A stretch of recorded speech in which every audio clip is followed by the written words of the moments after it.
Actually, can I turn off these lights? Let me turn this. May. Okay, let me see.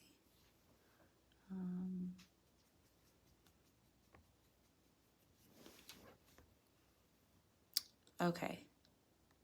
All right, so I'm gonna just get started so I can go ahead and get this up. But I wanted to go live because I wanted to have enough time like to talk about it and to like say what I needed to say without feeling like I had to condense it all into a certain length video. So I had a dream the other night, y'all, and I had a dream that God showed me all these trees, and on the trees were oranges, and then you have the trees that had the grapes on them. And I just remember in the dream saying to myself, wow, if this is what this looks like, imagine what the Garden of Eden looks like. And so I woke up from the dream feeling really good about it, and I've been praying about it now. I think this is like the second day that I've been praying about it. And so, of course, I'm looking in the Bible, and the grapes stood out to me. And I was like, okay, where in the Bible do we see grapes?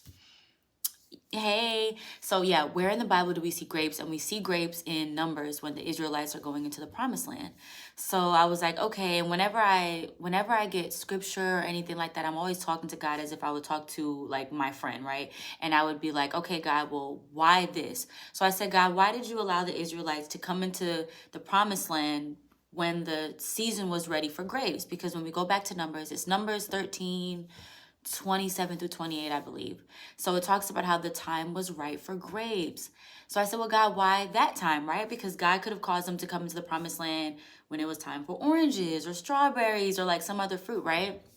So as I'm reading it, I'm reading in the Amplified version, and there's a reference. And when you go to the reference, it talks about how the land flowing with milk and honey is like a parable. So the milk, I don't know if it said a parable, but anyway, y'all, it said the milk is for like the goats and things like that, which represents the fertility and the abundance of the land. And then you have the honey. And it was saying how back then honey was created with dates and with grapes. So I knew that God was trying to tell me how strategic our seasons are, right? And I feel like a lot of times, and I hope I can word this the right way, I feel like a lot of times we go into these seasons and we think it's one of those, oh, well, God just sent us here because like this is just the way that it had to be, right? Like we show up to this in this season, whether it's a season of lack or whatever, and whatever's there is just there, right? But God is so strategic in our seasons that he caused the Israelites to go to the promised land after all the years they've been in the wilderness. He knew that at that time it would have been perfect because they were going to get the first fruits of the land. They were going to get the harvest of the land, right? Because that season was just ready for grapes. And he knew that if I send the Israelites to the promised land when it's the season for grapes, they will always have an overflow of honey. They will always have what they need, right? So in my dream, when I saw the oranges, I looked up what season oranges grow in, right? Because I don't know how that works. I found out that oranges grow in the winter seasons. So whenever it's cold, that's when the oranges kind of grow. And then the grapes are more like the summer, fall seasons. So I took it as it doesn't matter what season I'm in, there's going to be fruit. And so that is why I titled this like, there's always going to be fruit and like in every season, because there always is, right? So when I was telling my best friend about all of this, I was telling her that it's so crazy that the Israelites weren't able to see the goodness of the land.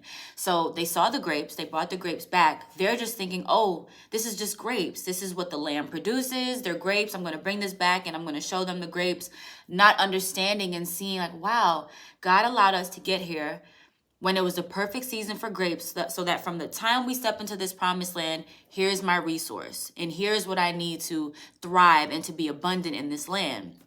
They were only focused on the giants of the land, but they were grapes, and it was like good season for grapes. So they're like ripe grapes, or like they just bloom type thing, and like you grab them and they're perfect, but they weren't able to see that. And so I wanted to, like I said, go live because I didn't want to like constrict myself to like a certain length of a video. But the way that God broke it down to me, it was just so amazing to see how God cares about the seasons of our lives and how everything is literally strategic. God plans out our seasons. So every season of your life, the winter seasons of your life where you feel like you're kind of in lack or you don't have as much as you used to have and things kind of feel constricted, and maybe you're in a season like the winter season can be like you're trying to be frugal, right? but oranges grow in that season. Like if we want to be technical and we look at fruits, there are fruits, real fruits that grow in a whole bunch of different seasons in our lives, like literal seasons. There are fruits that grow in the winter, fruits that grow in the fall, fruits that grow in the summer, right? And that doesn't change the way that they grow. Like they are meant to grow in that season. And so the way that I saw it was like sometimes we're in seasons of our lives where the fruit that we see are not the fruit that we want or the fruit that we like, right? So me, I'm not really an orange girl. I like mangoes, I like pineapples, but in the season where oranges grow, I may not be able to get pineapples and mangoes, but that doesn't mean that there's no goodness in the orange. So I wanted to encourage you guys that like the season that you're in right now, God planned for you to be there right now at this time because there's something there for you right now at this time.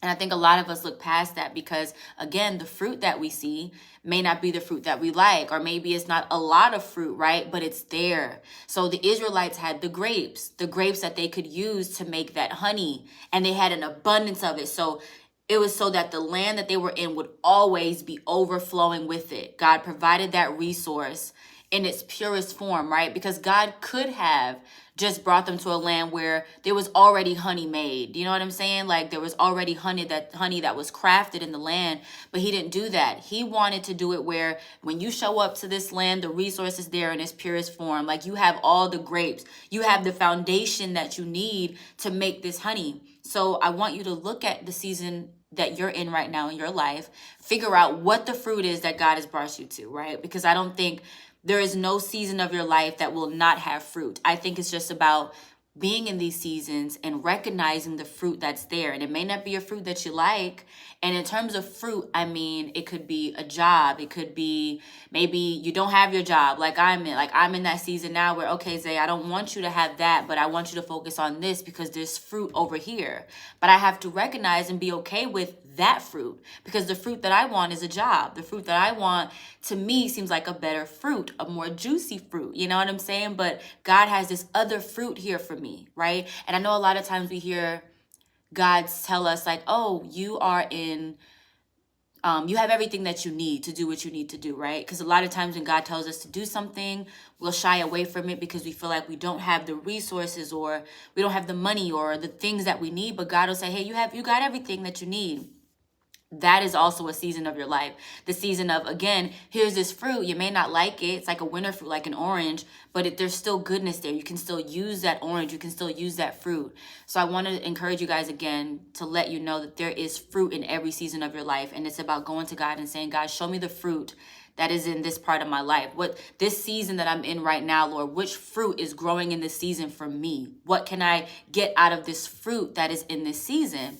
Because again, he was strategic with the Israelites. Why wouldn't he be strategic with you, right? The Israelites were in the wilderness all those years, and God knew it, right? He knew that they would be there that long, but God is still so loving and he cares so much that as soon as it was time for them to come out of the wilderness, he made it so that the timing was perfect, that they would stumble upon the grapes. Not that the grapes would just be there, but he made it so that the grapes, it would be the perfect time for those grapes to be harvested so that they could, create the honey and live in that abundance that he intended for them. So yeah, y'all, I don't want to keep y'all on there long, but I wanted to make an actual video so I could say everything I needed to say again and not be constricted to like a 2-minute video. So I'll see you guys on my next video. Bye.